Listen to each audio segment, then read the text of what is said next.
Hamınıza salam, videoma kanalıma xoş gəlmisiniz. Instagramdan mənə suallar verməyinizi istəmişdim.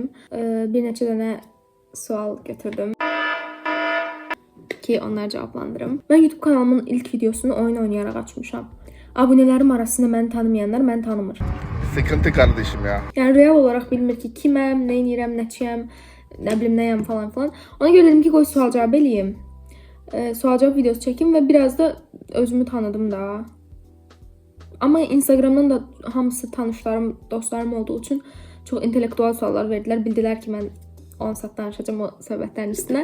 Bu adam var ya, bu adam bu alemin oyuncusu falan değil. Bu adam oyunu icat eden adam. 40 yıl önce İstanbul'da... Nəysə, çox uzatmayaq.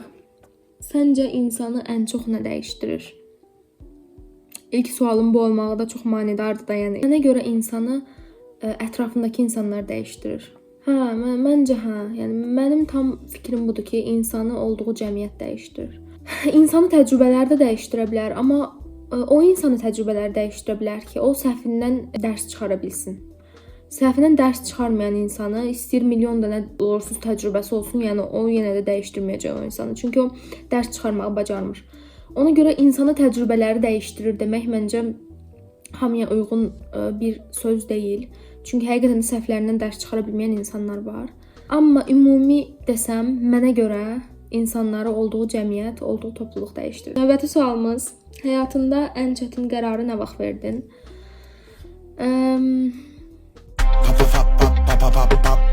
Labelce 5 mahallede.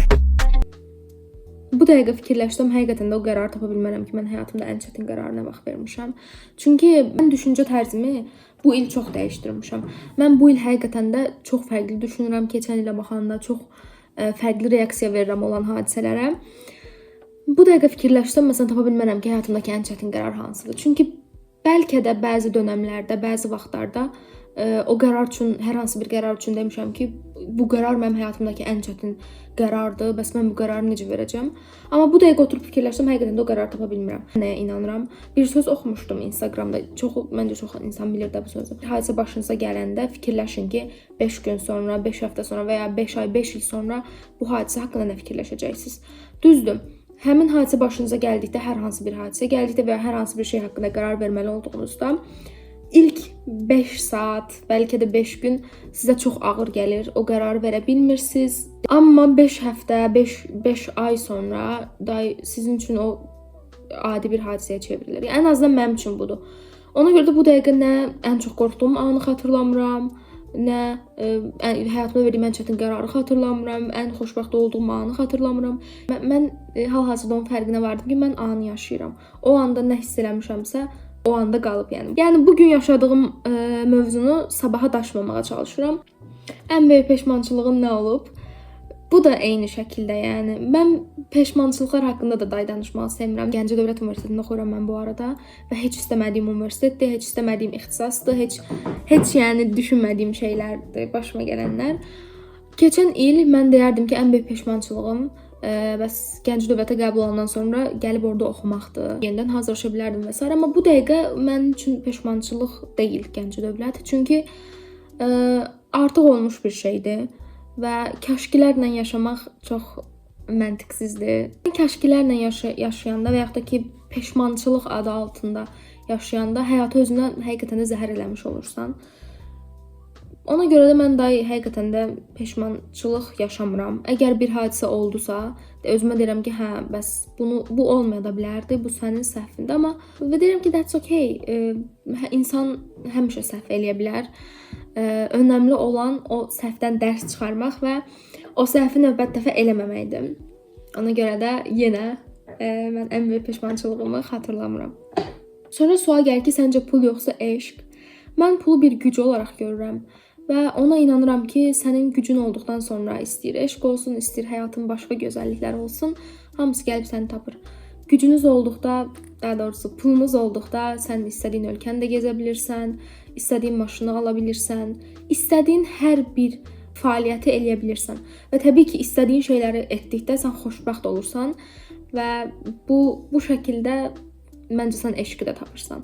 Bu eşq məndə o qədər belə geniş miqyaslı bir mövzudur ki, baxın, Eşq iki insan arasında da ola bilər.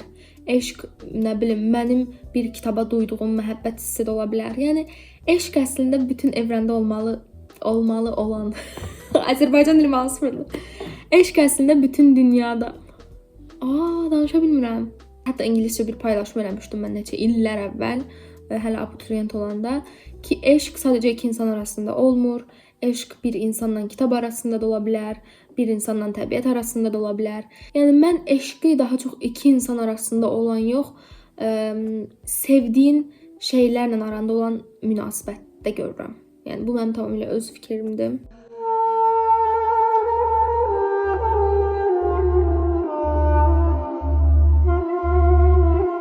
Pul da çox vacibdir indiki dövrdə, indiki zamanda. Həqiqətən pul çox vacibdir.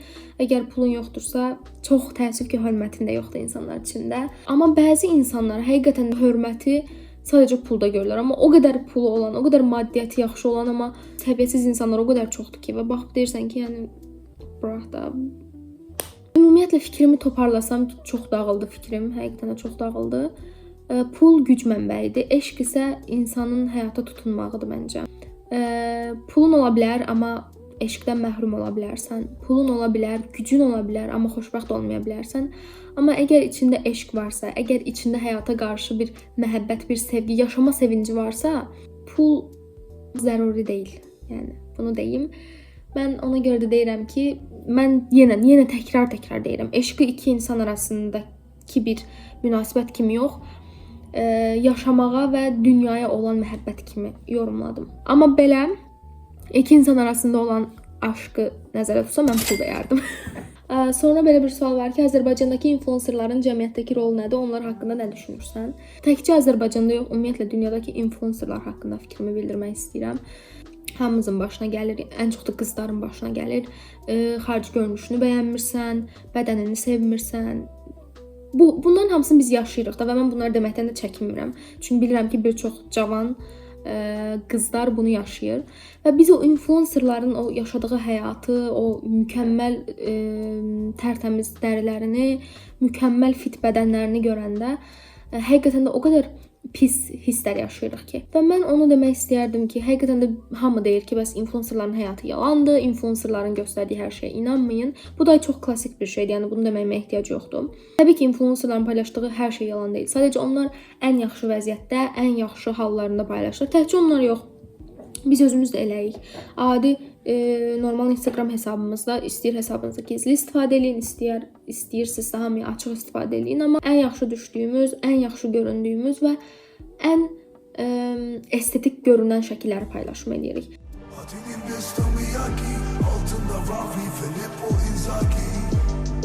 Yəni heç kim evdə oturanda, üzündə sivilcələr çıxanda, yəni bilim, özünü yaxşı hiss eləməyəndə, saçı yağlı olanda paylaşım eləmir. Yəni siz də bunu özünüzə nümunə götürün. Influencerlar ən yaxşı olduqları, ən yaxşı olduqları anları paylaşırlar. Təbii ki, influencerlar təkcə belə cavan qızlara mənfi təsir göstərmirlər. Müsbət təsir göstərən insanlar da var ki, mən özüm də onları takib edirəm. Sizə nəsə qata biləcək insanlardılar. Məsələn, türklərdən desəm Çilə Makar YouTuber'da çox yaxşı paylaşım edir. Instagramda da paylaşım edir. İngiliscə səviyyənizi yüksəltmək üçün sizə kömək ola biləcək bir hesabdır. Düşüncə tərzinizi dəyişdirə biləcək, pozitiv şəkildə dəyişdirə biləcək təbii ki də insanları takib etməyinizi tövsiyə edirəm. Və bir də xahiş edirəm, o Instagramda gördüyünüz o mükəmməl insanları takibdən çıxın. Çünki mükəmməl görünə bilərlər, amma real həyatda heç kim mükəmməl deyil. Bunu da ağlınıza qoyun, yaxşımı? Bəzi otistik suallar da var, onları cavablandırmaq istəyirəm. Mən bütün dostlarım mənə belə səviyyəli suallar vermir, bəzi suallar verənlər də var. Məsələn, qrup yoldaşım deyir ki, səncə imtahandan keçəcəm? Keçəcəksən. Mən inanıram. 17 də olsa keçəsən. Sonra yenə digər qrup yoldaşım deyir, imtahan nətər keçəcək? Yaxşı keçəcək uşaqlar. Özünüzə inanın. İnanmaqdan başqa çarəmiz yoxdur çünki. Birinci sual, nə vaxt cəhənnəm olub Bakıya gəlirsən? Çox yaxşı sualdır. İmtahanlar bitsin gələcəm. Narahat olmam. Yeni ilə birlikdə girməyə planladığım biri var həyatında. Bunu romantik mənada deyirsənsə yoxdur. Təbii ki, ailəmlə girməyi düşünürəm. Birinci toyuq yumurtadan çıxıb ya yumurta toyuqdan?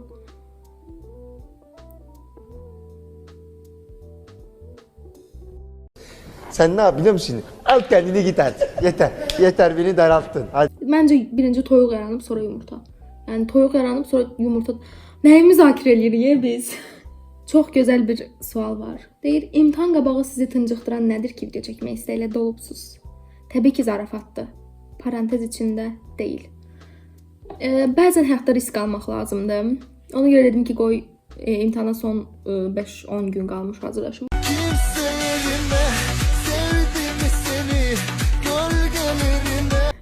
Sonra geldi yine biraz normal suallara. Yani uzun cevap verebileceğim suallara. Bu yaşına kadar en güzel geçen ilin hansı olub və niyə?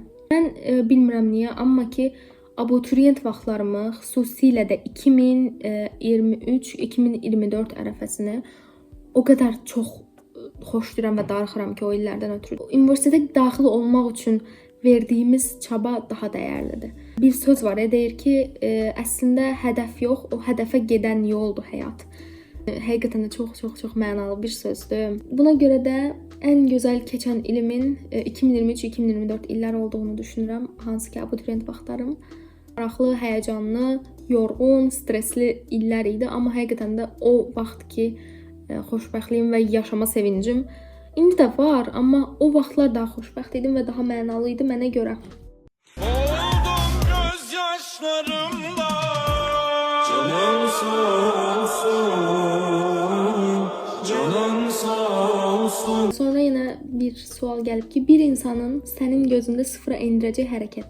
Yəni bu olsa silərəm qızı, oğlan fərqsiz.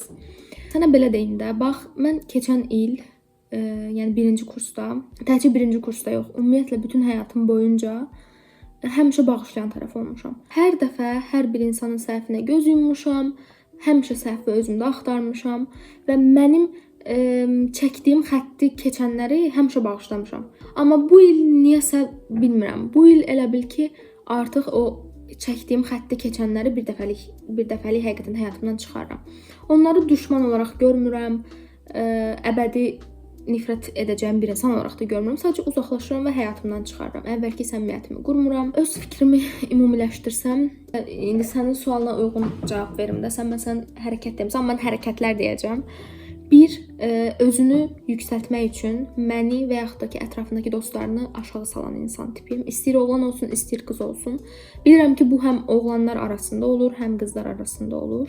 Mənim danışdığım hər hansı bir hadisəyə hörmət eləməyib, onu başqalarının yanında mənim icazəm olmadan danışan insanlar mənim gözümdə həmin an həqiqətən də sıfıra enir. Mənim gözümdə bir insan sıfıra endirəcək hərəkətlər bunlardır. Son suala gəldik. Bu sual nəsə çox xoşuma gəldi, bilmirəm niyə. Gələcəyinlə bağlı plan xəritən necədir? Bilinir ki, əsl müəllimə tərəfindən yazılır. Universitetdə təhsilimi bitirdikdən sonra sevdiyim və öz xəyalımda olan peşəyə doğru yönəlmək, həmin o sahə üçün həqiqətən də addımlamaq istəyirəm. Daha çox istədiyim ixtisasa yönəlməyi, istədiyim sahədə işləməyi planlayıram. Bu qədər. Bu da son sual idi. Suala nəzərən sizə onu deyim ki, əgər İstəmədiyiniz universitetdə oxuyursunuzsa, mən universitet ikinci kurs olaraq universitet haqqında düşüncələrim videomda da demişdim ki, çox belə şey olmayın, pis olmayın. Çünki yenə hər şey sizin əlinizdədir. Daha magistr oxuya bilərsiniz, nə bilim, hər şey eləyə bilərsiniz də yəni. Ona görə də pis olmayın, fokuslanın gələcəyinizə, xəyalınızdakı sahə üçün, xəyalınızdakı ixtisas və iş üçün nə edə biləcəklərinizi düşünün. Videomu izlədiyiniz üçün hamınıza təşəkkür edirəm. Bəyəndinizsə bəyənməyi və kanalıma abunə olmağı unutmayın. Əgər məni sevdinizsə, təbii ki də sevmədinizsə xahiş edirəm abunə olmayın. Bilirəm uzun müddət idi ki video atmırdım. Çünki universitet çox yorurdu məni. Bu arada bu sualları Instagramdan mənə vermişdilər. Əgər məni Instagramdan takip etmək istəyirsinizsə hesabıma bura qoyacağam. Bu qədər idi. Hamınızı öpürəm. Yeni videolarda görüşərik. İzlədiyiniz üçün bir daha təşəkkür edirəm və hamınızı çox öpürəm. Hepinizi seviyorum baba. Allah'a emanet olun. Hoşça kalın.